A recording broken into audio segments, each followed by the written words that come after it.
अस्सलामुअलैकुम सामीन। 13 रजबुल मुरज्जब है, 5 फरवरी है। खबर का उन्वान है, क्या अमेरिका और चीन में तनाव बढ़ गया है? ये सवाल इसलिए पैदा हुआ कि चीन का एक हवा में उड़ने वाला गुब्बारा, साइंसदानों ने इसको गुब्बारे का नाम दिया है, वैसे एक बड़ा सा हवाई जहाज़ की तरह है। क्या हवा में उड़ने वाला चीन का गुब्बारा तनाव का सबब बनेगा?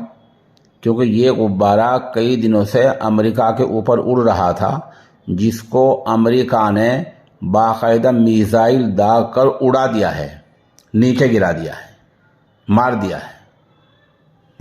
अब आगे क्या हुआ? आगे ये हुआ कि चीन ने अमेरिका के इस कदम की सख्त मजम्मत की है और कहा कि जो कुछ गुब्बारा था ये मौसम के पता लगाने के लिए छोड़ा गया था, जो अपना रास्ता भटक गया था, इसको इस तरह मिसाइल दागकर गिराना नहीं चाहिए था, बल्कि आपस में बातचीत करके सुलह सफाई से काम लेना चाहिए था। उधर अमेरिका ने कहा कि नहीं, ये जासूसी गुब्बारा था जो हमारे मुल्क के ऊपर उड़ रहा था, जासूसी कर रहा था, इसलिए हमने इसको मार गिराया है। और ज़राए ने यह बताया है कि अमेरिका के सदर बाइडेन के आदेश के बाद फौज ने यह कदम उठाया है।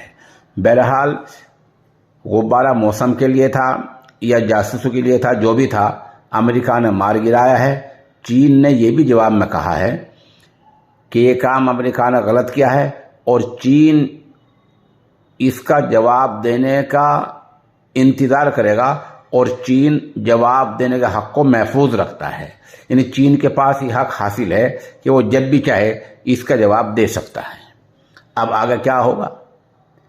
दोनों मुल्क एक दूसरे की अपने मुल्क के यहाँ कंपनियां बंद करेंगे या और कोई पाबंदियां लगाएंगे या एक दूसरे का इंतज़ार देखेंगे, ये अभी चंद दिन या चंद हफ्ते में मालूम हो जाएगा। फ़िलहाल तनाव बढ़ा हुआ है और दोनों ममालिक बयान देने के बाद खामोश हो गए हैं।